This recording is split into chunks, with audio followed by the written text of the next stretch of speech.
It's up to you. Woo, nature calls.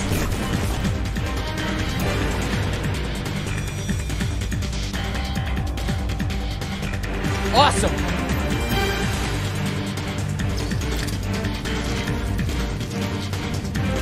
Yeah!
Alright, hello. How's it going, guys? Nice to be here. This is the usual.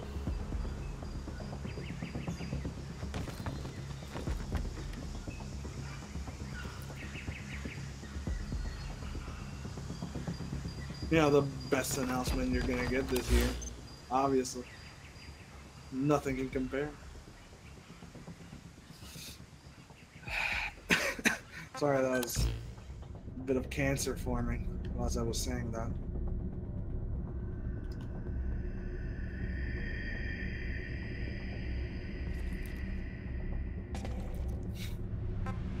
Yeah. But then another Battle Royale game I get to play.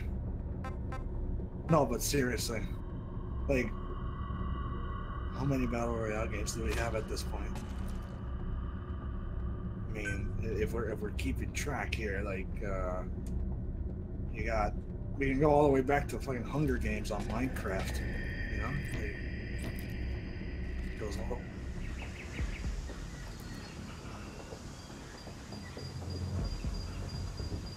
I mean, you still got League and Counter-Strike up there. You know, those games are still holding out strong. But then you got PUBG, then you got Fortnite, then Realm Royale is also getting traction because it's Paladins and it's a free game again. So there's another free game that has a Battle Royale on it.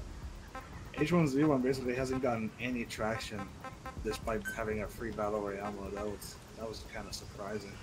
Like, it's not in the top 10. It's not even in the top 20 from what I checked.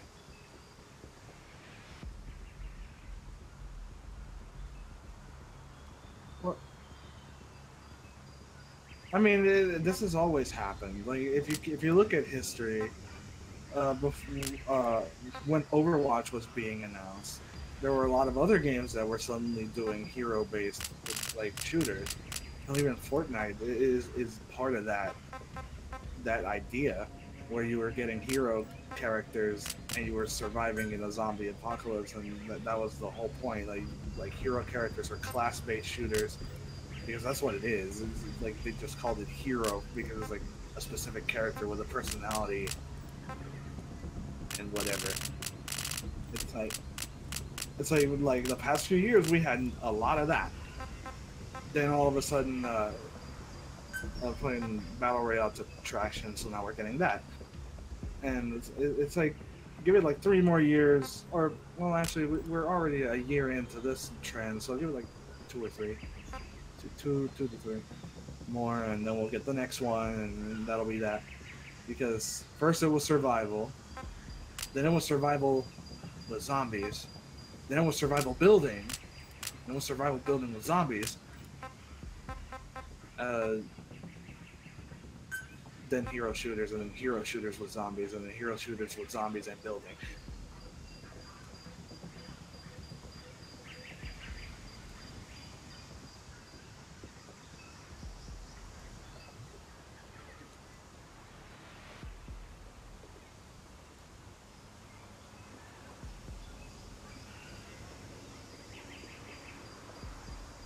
But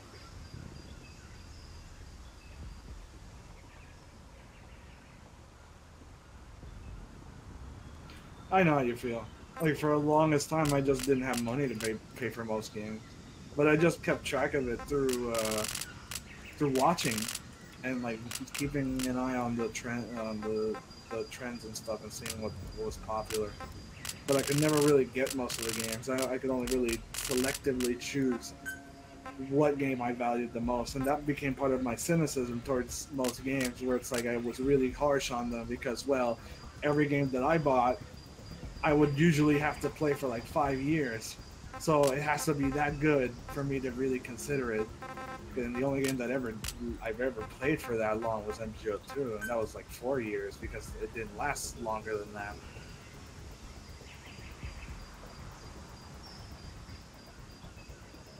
Mm. Yeah, and it's interesting how everyone changed towards the end and treated it a little bit differently. Like, it literally became like a funeral at one point. Like, when I was playing, it's like all the hostility for like a few days just left. Yeah, and then when it got revived, it's like they just came back to act the same, I guess.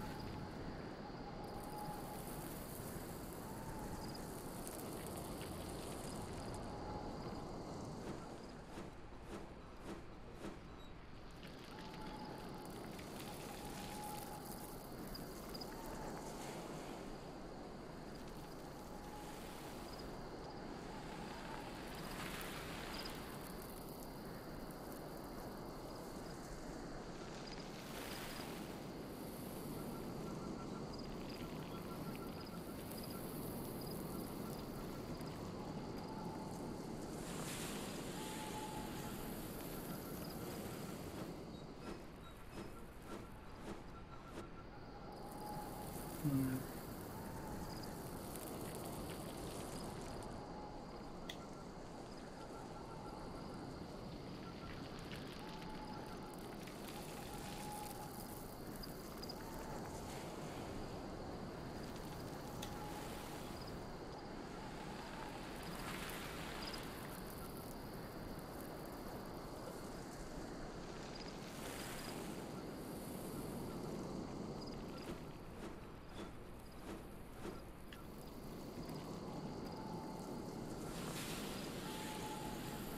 Oh yeah. It, I can say the same, especially since it was just so weird to just have like that small community be involved that much, because it's like what I said before with how I know Gigahertz before. Like, he was in my clan for a while, and that was like a small moment in those 4 years because he stayed for a while and then he left. And to think we still remember each other and the good times we had, and it's just honestly amazing how all this stuff like goes together in such a small world in that way.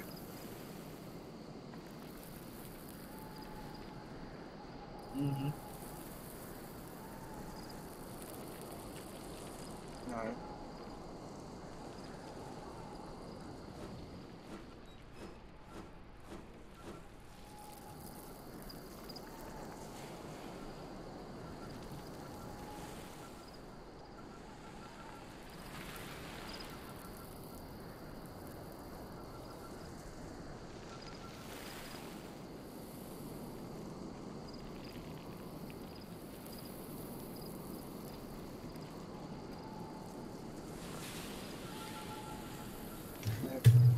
There's some beeping in the background. Let me go take care of that.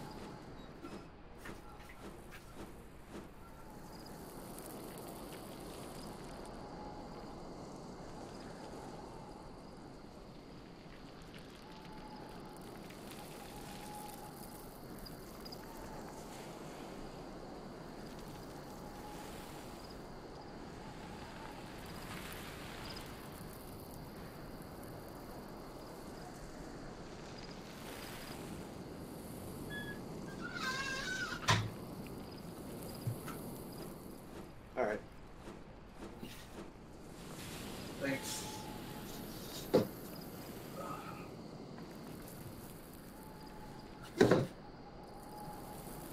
Yeah. Like, how many people from MGO do you still keep in touch with?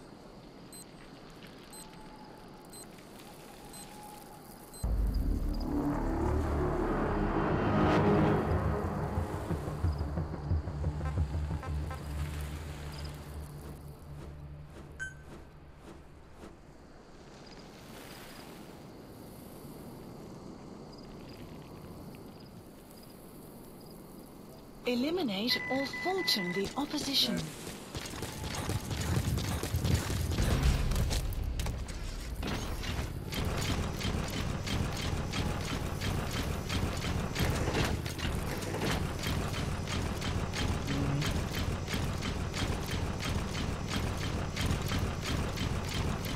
Oh, you gotta turn on a little water.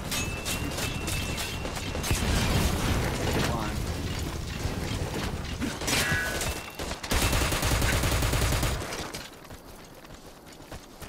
What's the matter? Yeah, so do I. Oh, come on. A bounty has been placed on you.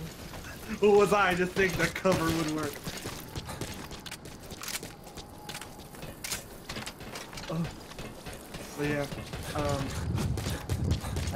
I only ever made like 3 good friends on MGO, and most of them we became really close after it shut down. Because like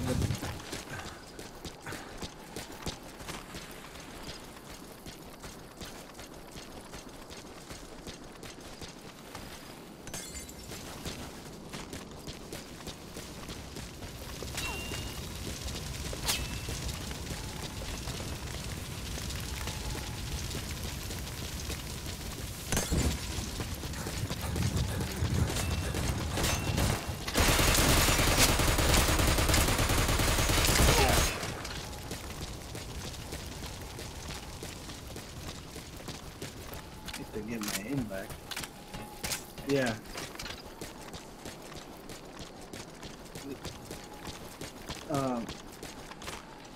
Yeah, it's like all I ever had was those 3 other guys, and after this point we've been friends for like 8 years now. Like that non-stop, we always play together. We usually just play Rainbow Six Siege together right now. Like that's the main game that we're playing, and every day it's like we're so comfortable with each other at this point because we've known each other that long, and you see it every time if anyone ever decides to see one of my streams. But that's always there. All of us are always on every day, just talking to each other on Discord.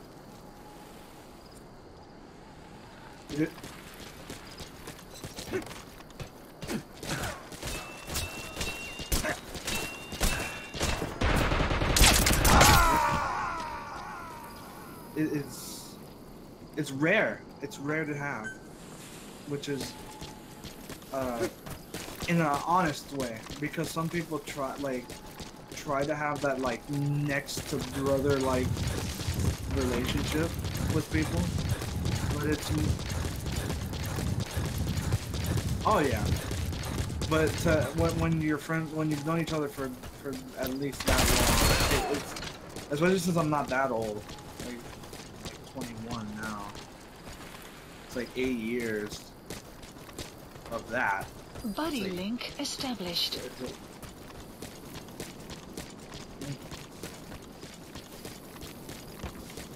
Yeah. So for me, it's like a big. For me, it's like a bigger thing because that's like more of my life than I've lived right now. Like a big chunk of it. And that becomes more real. Obviously, for everyone else, it's different. Nice work. For me, that's how it was. You know, and all the guys were like 1 or 2 age apart, like in age. That's it. So we were all like.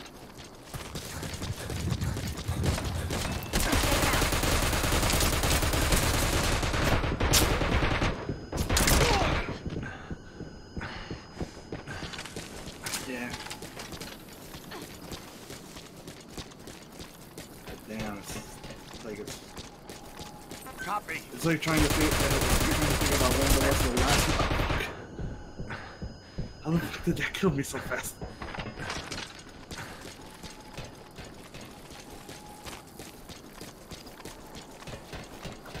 Oh yeah, like I need to try and get my aim back with these pistols. Where the fuck are they? Hey. What's up, man?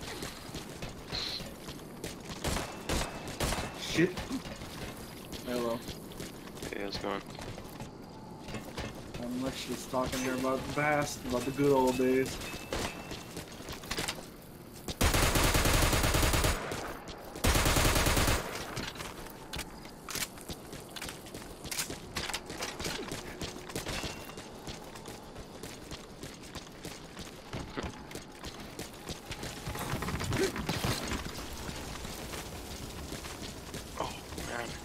The other day I was trying to play on MGO2 with like a shield, like how you can play on this one.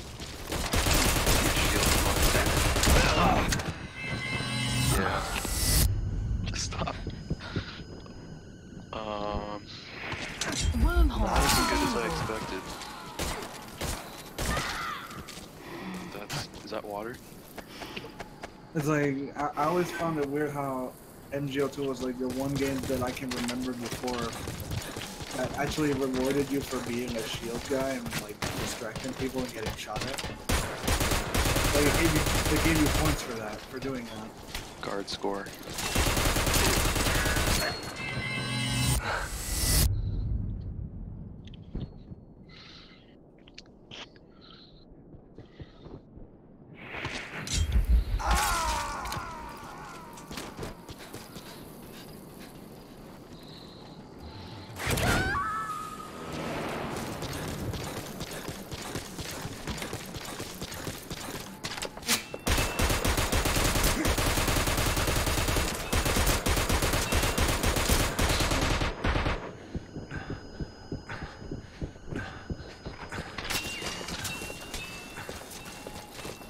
I remember when I made my shitty ass shield video, I was like saying that the shield was so good it could even stand up to mortar fire.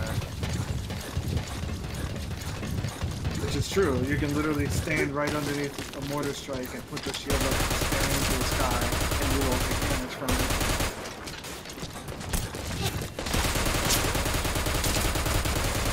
I had my wrong character on. Yeah, I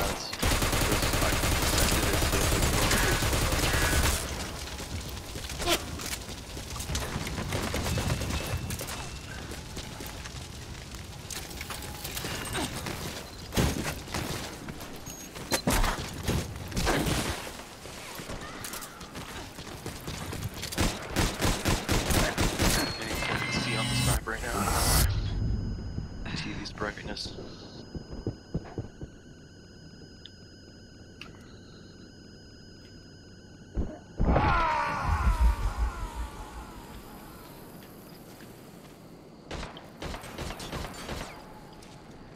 Come on, you're pretty good.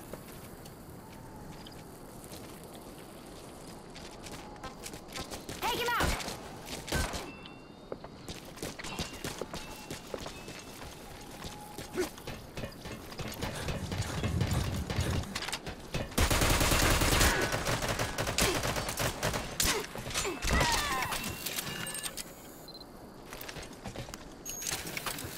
gotta get that bullet ricochet off. I see you. I can shoot you behind walls. Get back here! Don't fight it! I'm out of bullets! No! Me too.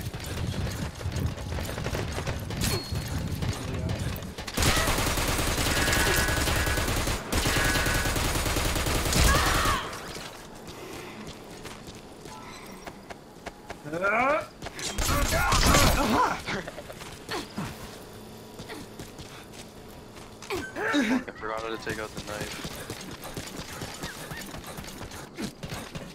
Freedom!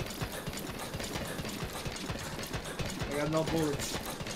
And I'm a marked man.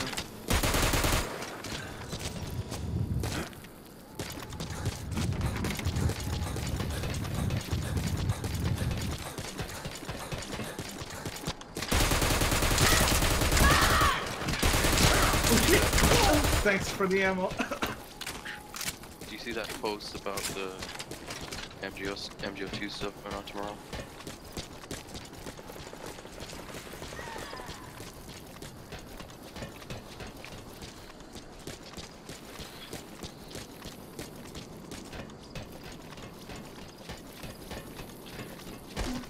Oh shit. Yeah, I think really they're putting the Patriot on.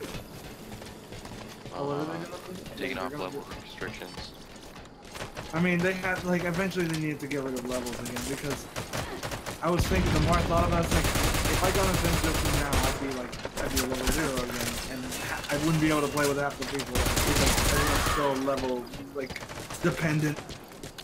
But they still have hard-ons over their level 18s and shit. And I'm like, oh.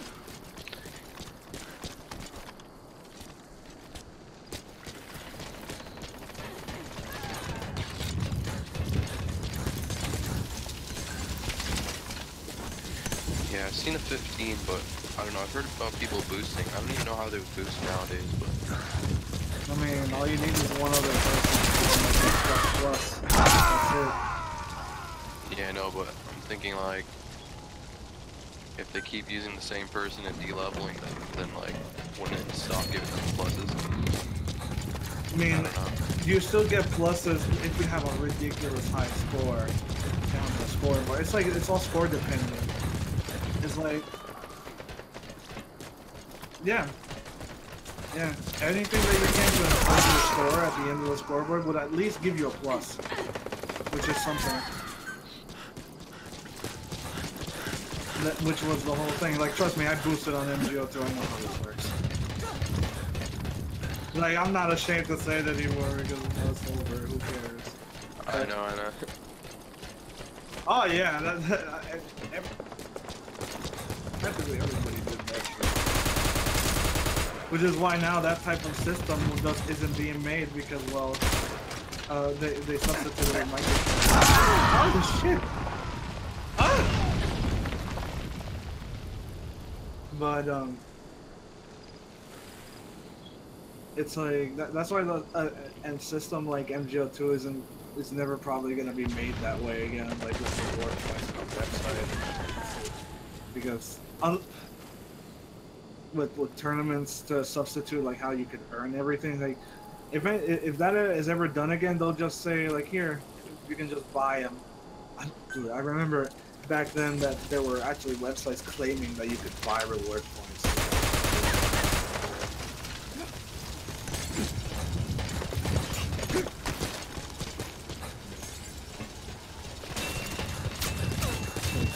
Stuff like that, like that was a long time ago.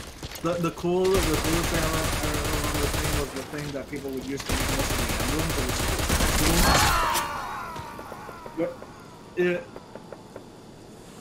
I see one. Yeah. That just turns everything into the same bit format. Oh, I was gonna. Yeah, I always like.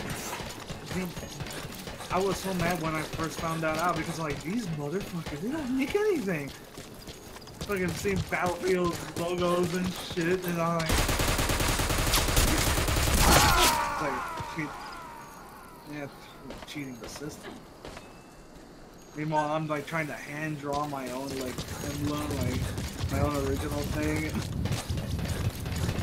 I mean, I got good at it at one point because I was actually wanting to be an artist. I learned, but it's like it took forever.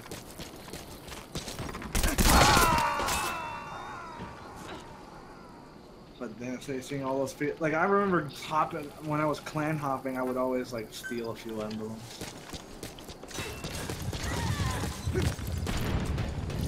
Yeah, it was fun. I had Gold King's emblem. I forgot the one where they had made like they had like a guy with zombie face paint and a red beret. I took that one. Took Mind Games one, but that was because a lot of people stole it and used it for other clans. My screen's stuck on the kill beat thing. I can't even spawn. It fixed. Like, you just have to wait the normal spawn time.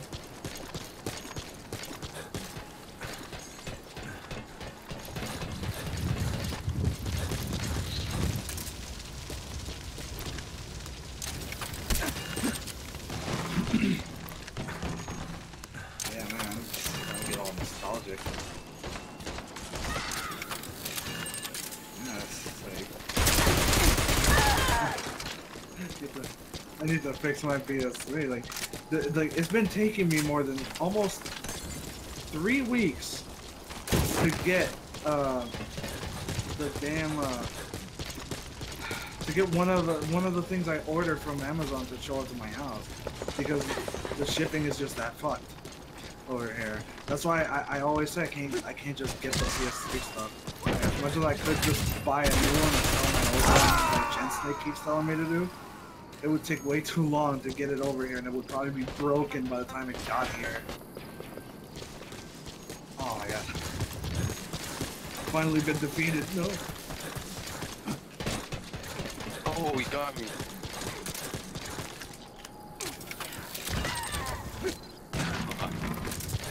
That's a good save.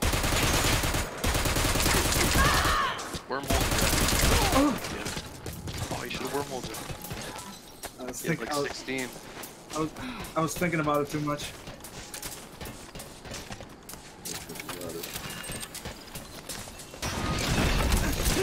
The fuck is that? You put that shit in front of my face? Oh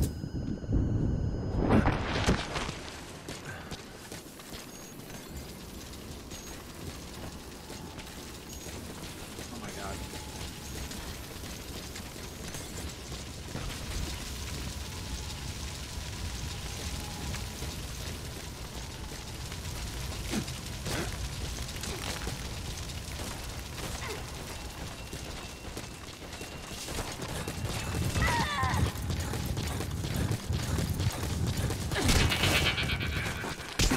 How the fuck?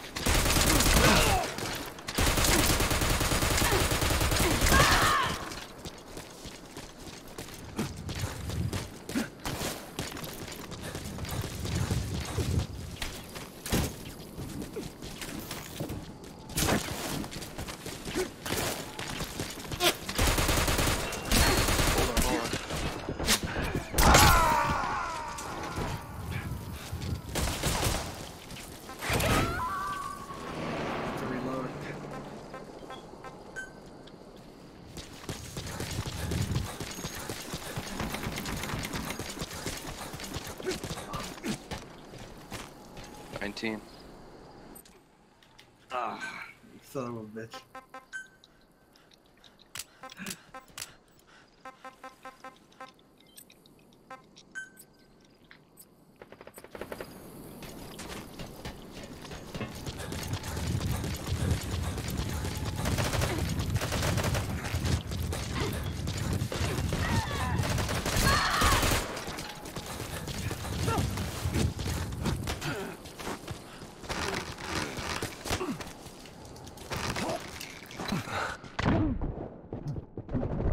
Yeah, it's also I can break out of CQC instantly.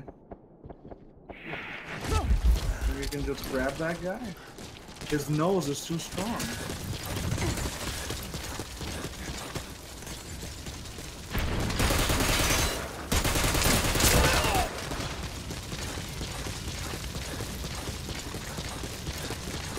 I have high bounty, need assist.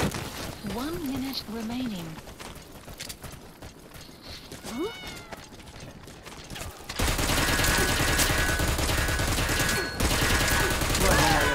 I feel like it's so easy to switch the tide at some point. Unless, but then again, then you can switch it even more by just being OP classes.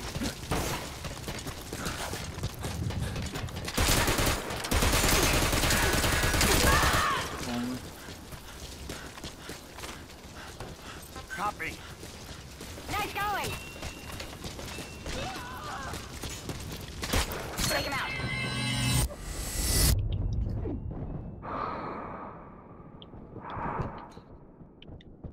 Oh, he spawned on me? Damn it, you got lucky.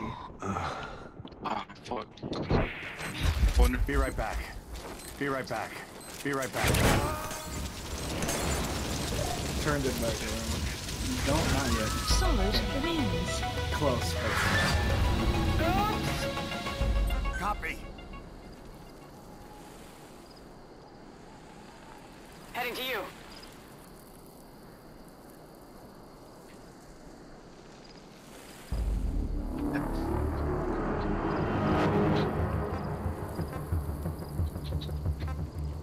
If only Ocelot's non-lethal bullets could ricochet. Now we're... Nah, I'd use the fucking bullhorn shotgun and just snipe with it and Eliminate knock you or out from Fulton the 200 opposition. meters. Jesus.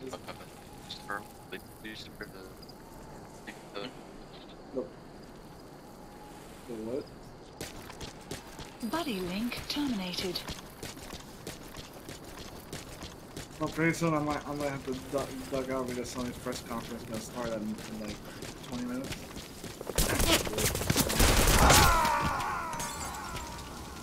I'll be back after it's done, at least, hopefully.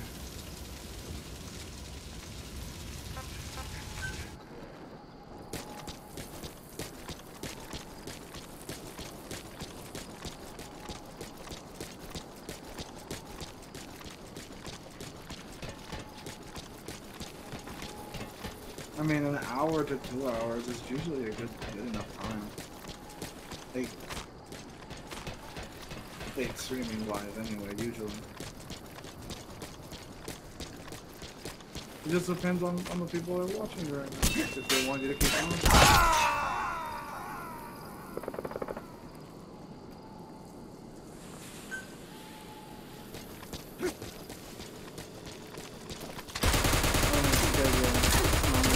Bounty has been placed on you.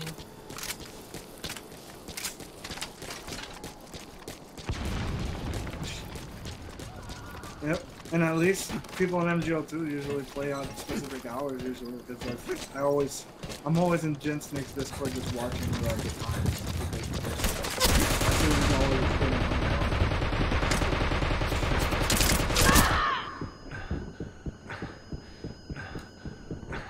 It's so awkward to judge when you're able to be shot or not.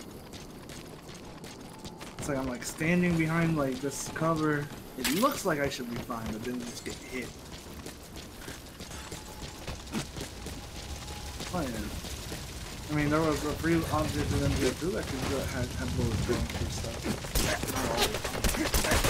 There was a cardboard in Midtown Maelstrom that could be shot through, and then ambush shelling and stuff. They had like a huge... Yeah, it was made very obvious because of that. But here, everything's practically made out of real wood.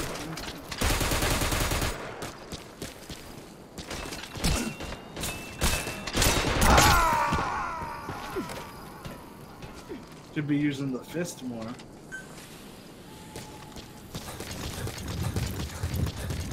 Oh, I pissed so much.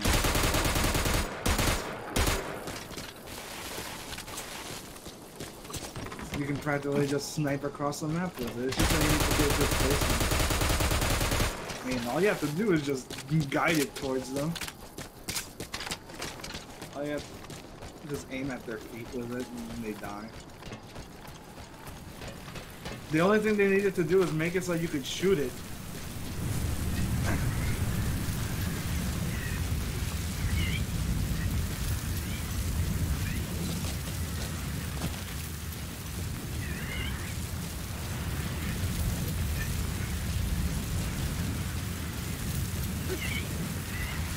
Copy.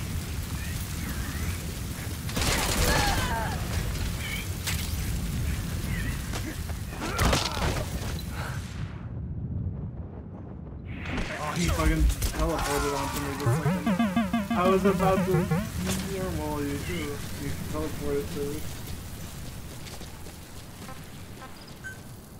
I see one.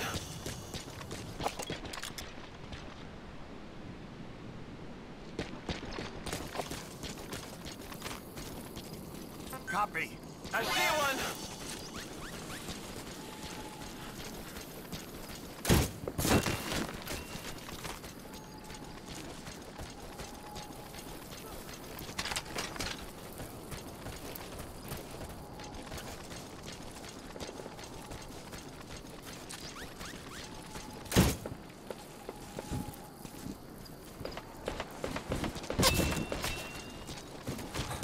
My bullet's fine.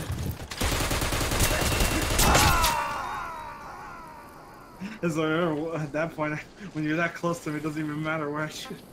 It'll just hit you. No, but because I lock on, I already have you marked. I also have bullet ricochet that locks onto you. Like, it's hard to miss because every bullet will miss. Well, I'm in a bad spot.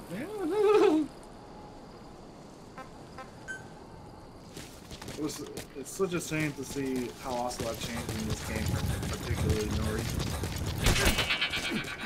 other than the obvious one.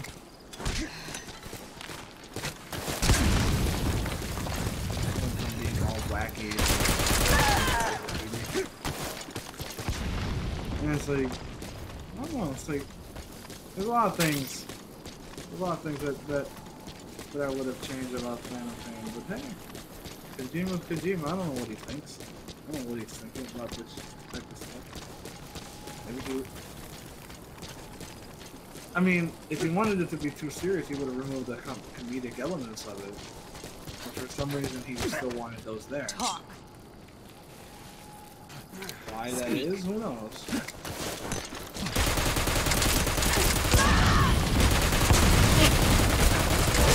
Ah, one more shot like earlier.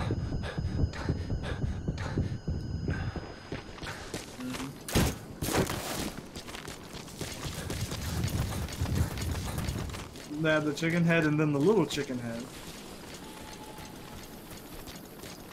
Yeah, because there's a step beyond being chicken. I never got the chicken head. Even when I go into the settings to try and equip it, I could never get it. Yeah, but even if you say yes after it asks you, it never equips it for me.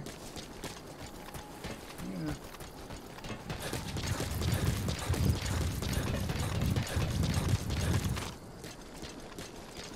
It's weird, but I'd always have to debate with Mag during that time to defend this game to death, especially MGO, because you know he would claim that yeah I defined the MGO like competitive scene or whatever the hell. Yeah. Yeah, I'm the first. I made the first tournament, you know, even though I helped him, but he won't say that. Like he's officially writing that part out of the history books.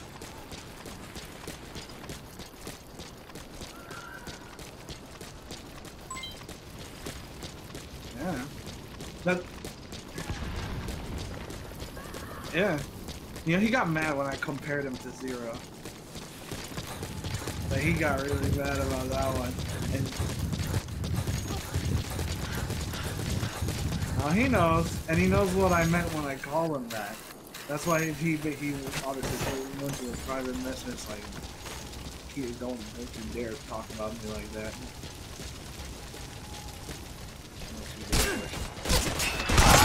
I could sense you. But the thing with Zero was a bunch of paranoia, right? And that's exactly what described him to me. So that's why I call him that. It's exactly accurate. And of course he got mad about it.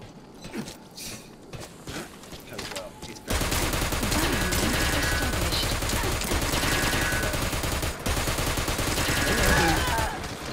I'd always debate with him about it.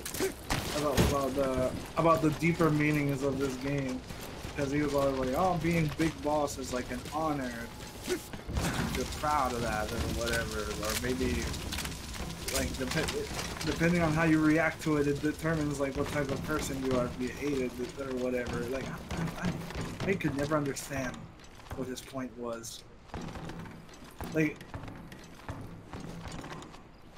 well, there's a few people that do. It's just that I just don't understand how. I mean, it's just the way he talks. But anyway, eventually at one point we were debating about the one part where you killed all the soldiers at then he spawned on me and then jumped off.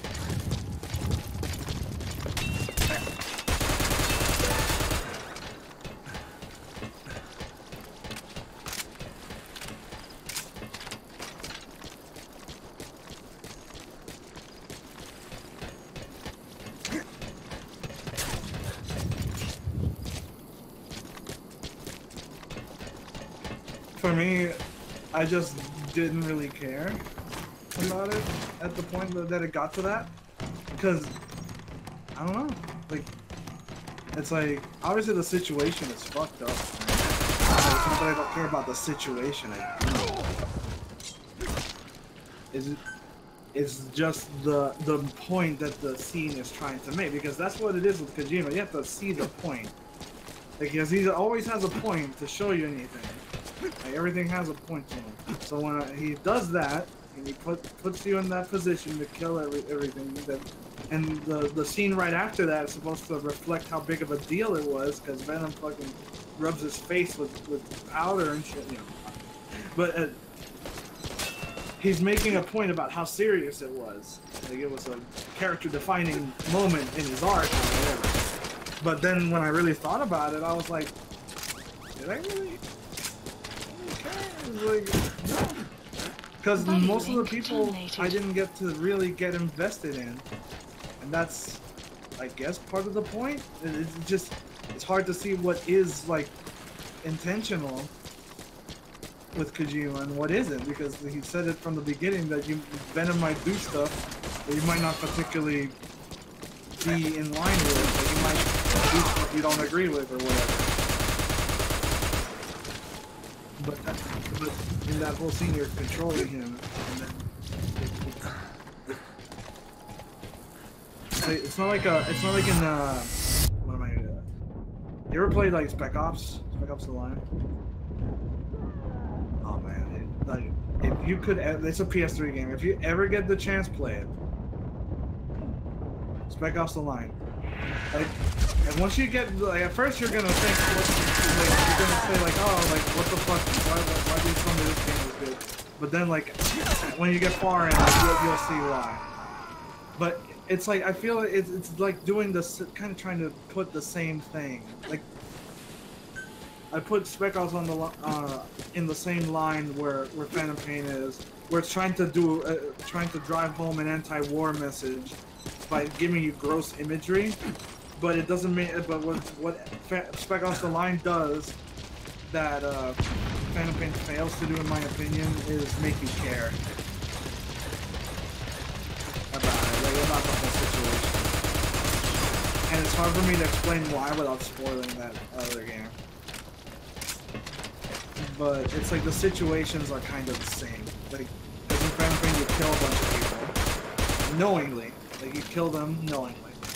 And they're part of your crew. But if you're like a million other players and you barely visit Mother Base because there's nothing to do, not because you don't like Mother Base, but more or less that there's nothing to do, then you just don't pick up on anyone's names. And that's more of a fault of the fact that there's just no reason to be at Mother Base. Like you could be there every day, every mission. You could just go back. But why? Why would you? And that's where it all comes together. There's a lot of things that try to make you like feel a certain way, but because you're not really invested one way or the other, there's no point. It obviously depends on each player's playthrough, because I've seen a lot of people like cry at that part.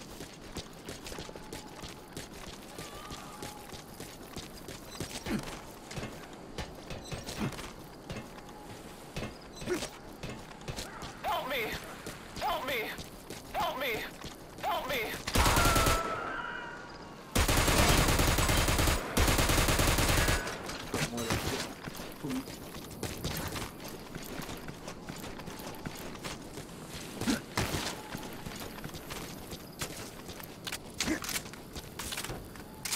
But, you know, there's actual character development and stuff like that.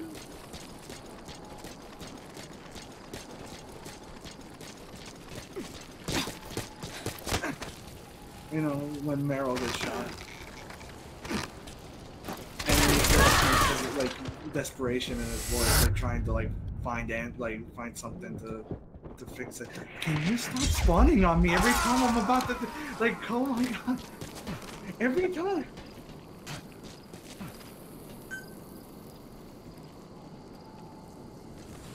And it's just like, oh, you remember the whole game is about teamwork? Yeah, let's put in something that literally destroys the entire point of the objective. It's like where you can't use it anymore. Let's put something that depends on it. It's just little things that you want to rip my hair out. But yeah, it's exactly that. It's exactly that the emotional investment is not there because there's a lot of silence. And the whole point, it's not that it can't be done that way. It's just that Kojima's not good at doing that because he's not that good of a writer. And it shows. Oh yeah.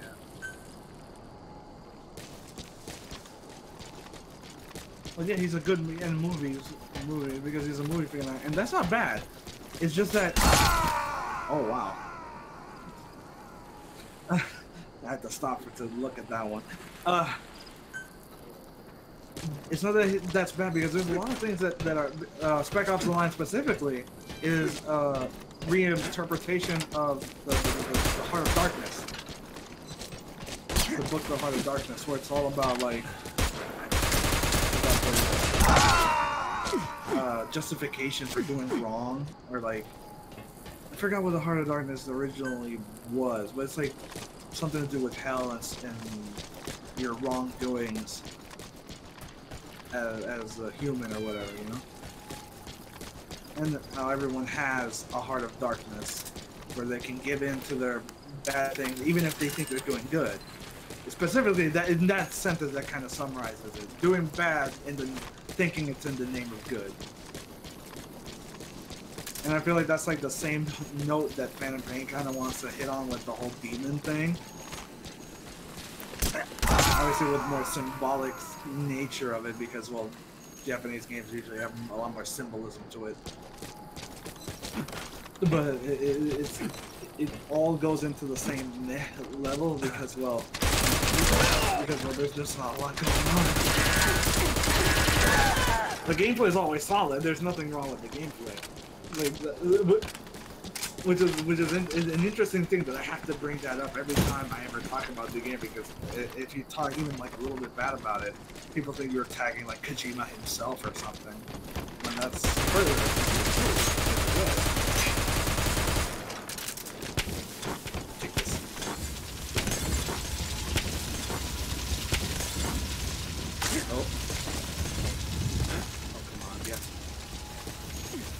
Who's gonna clean up all these boxes?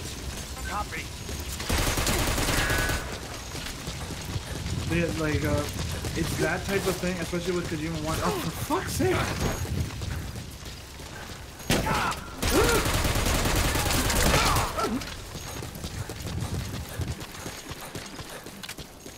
It's for that reason of how Kojima handled Phantom Pain with a lot of silence and one-shot camera angles and a lot of lack of talking because he really wanted to emphasize on like facial expressions and shit. It's like I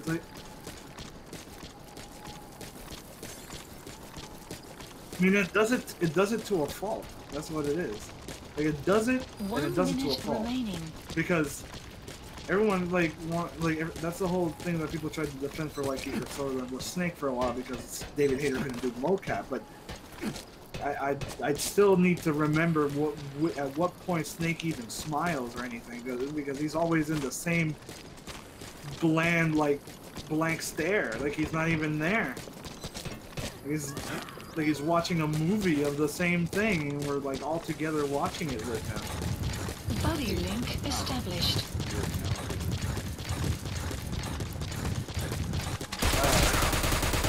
It's like, but the same thing you can see in Death Stranding. But which is why I'm not on the hype train for Death Stranding.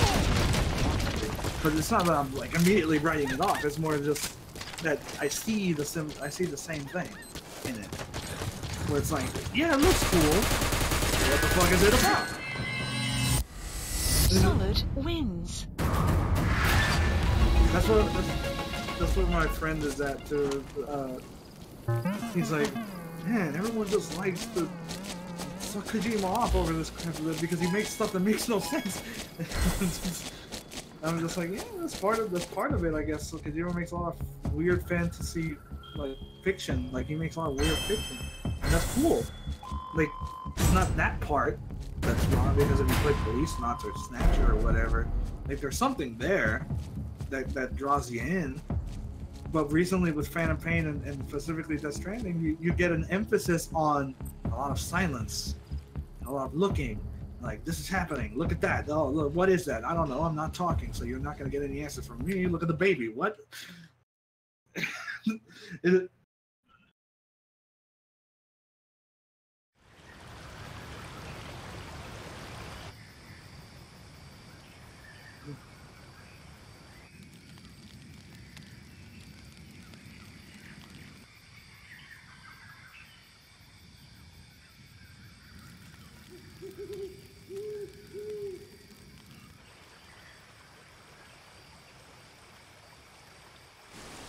It's like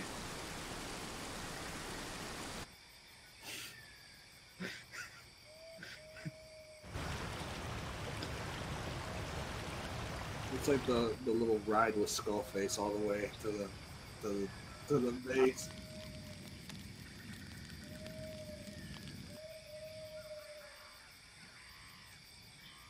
It's like, you know, this is like the big climactic moment where we're sharing ideologies and stuff, like in any other like thing, but it's really one-sided right now, and I don't feel comfortable.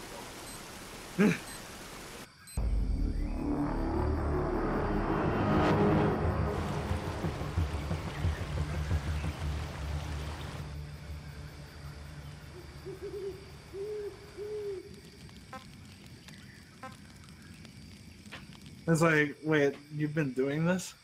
Like, oh yeah, I remember when I went to go see that kid. Yeah, wasn't he?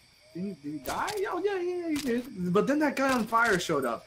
I still don't know what that's about. Oh, but wait, did he die? No.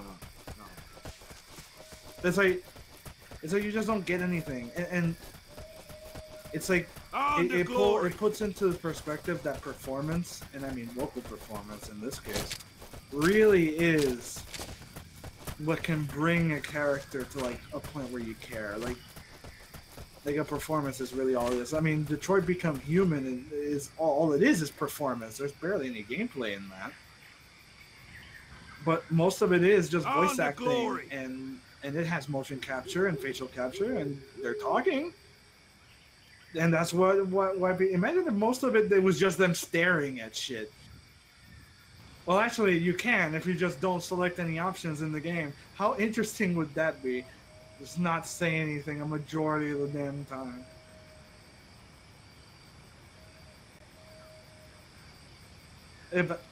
But yeah, but in that type of situation, it kind of makes sense because you're dealing with hostile people that could kill you at any moment. And but when you're thinking of the character that you're supposed to be in or inhabiting, you're inhabiting Snake, and Snake is usually considered the charismatic guy. And of course, that's because you're, and of course.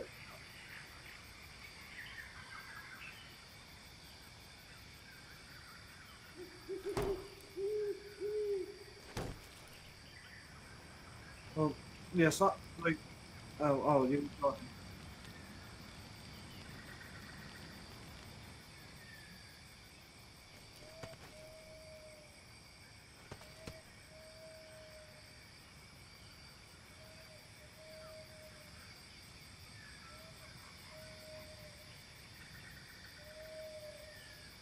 There we go. So,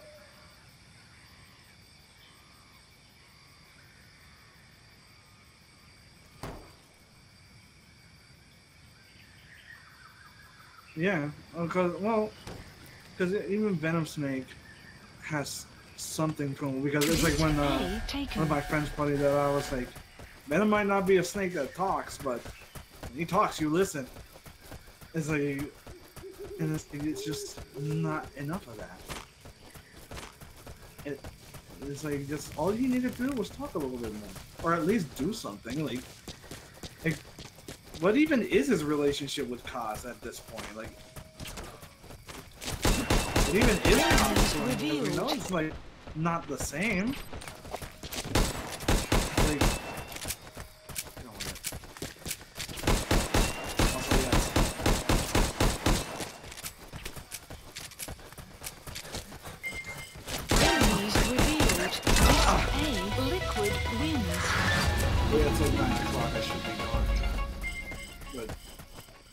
finish what I'm at least saying before I do. Yeah.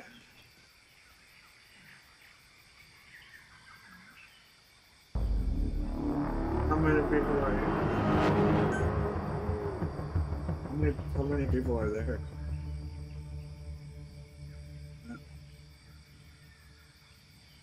Mm-hmm.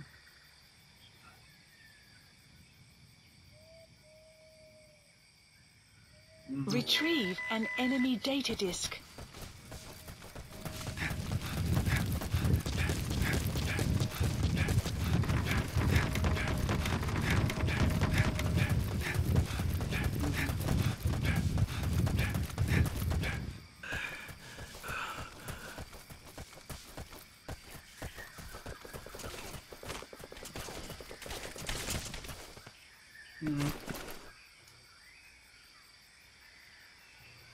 So you don't mind if I duck out right now, or you want to finish this one? Yeah. Yeah. Alright. So it's like I was trying to find you that all the other round. I was just scanning the entire place and didn't find anything.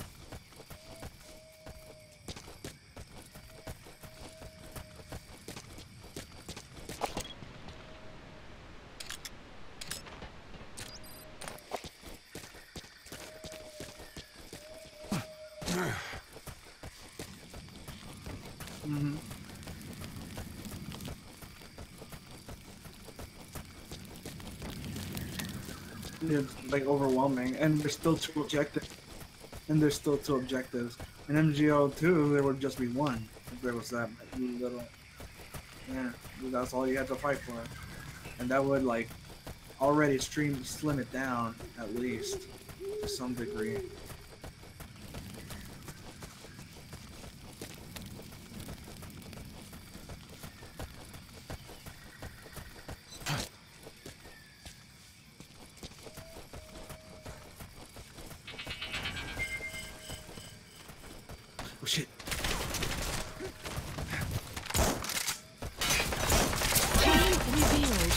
Use caution. Team revealed. Use caution. But it's always just kind of interesting because when I went to the MGO event and asked why the maps were designed this way instead of the tight-knit like Counter-Strike level design that works, because it's tried and true. The three-lane structure is like a formula at this point. Like there's a reason why it's a thing, and it provides a lot of good map structure that are balanced. Mm-hmm.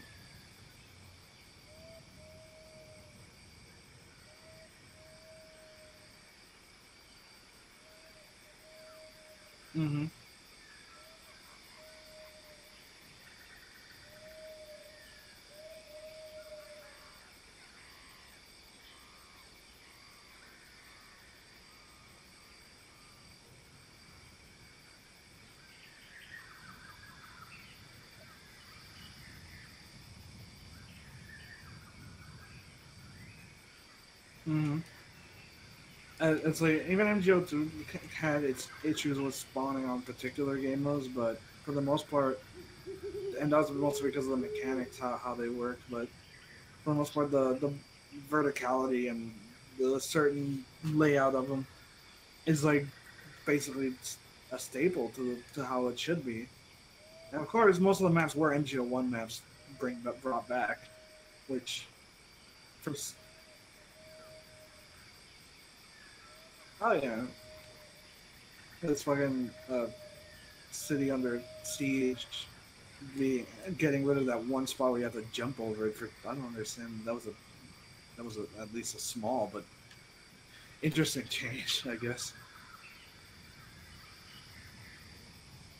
Okay, remember when you climb up the red building and you'd have to jump off? You would have to jump over a gap, like a small. No. The corner. One of the corners of the building was like not like filled in. You have to roll over it. Yep.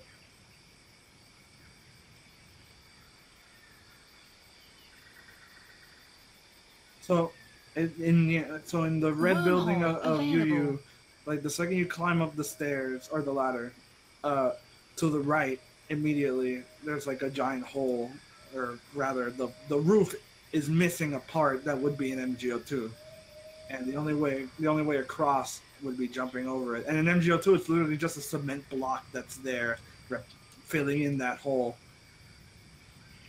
Like shit changed. 1 minute remaining. Whatever. Is this guy even playing?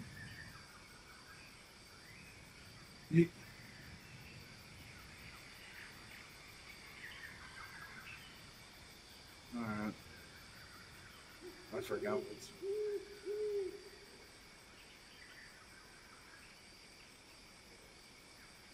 I don't know. I can talk about games all day, dude, which is probably an issue for some people because I don't really give a lot of chances to interrupt. And that's probably to work on. Wait, what am I even doing? I can do this. He's not here.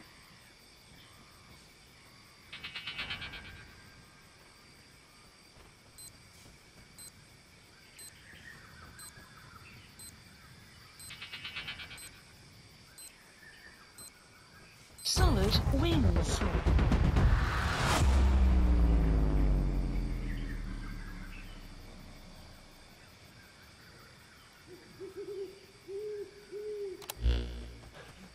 Oh yeah.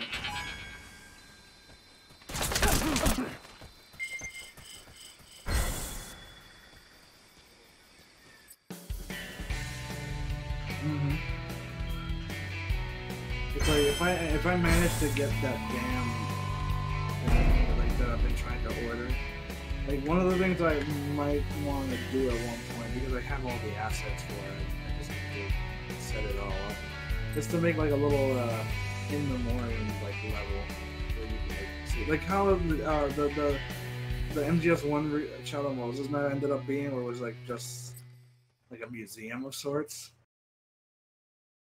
I wanted to do the same thing for MGO in a way, but actually like put all the players there and all the models and stuff. Like explain what the game was in like a walk-through kind of thing where you could actually walk around and see it. But the only thing I don't have is the textures for the maps, because I need the natural rip texture for that. I don't want to bug gigahertz for that type of shit. Like,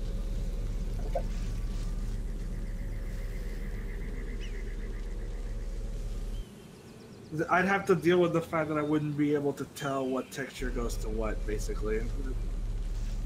Like, I'd have to do a lot of trial and error to figure out where everything goes. If I wanted it quickly. But yeah, that's a good game. A good game. Sorry I couldn't stay longer, but...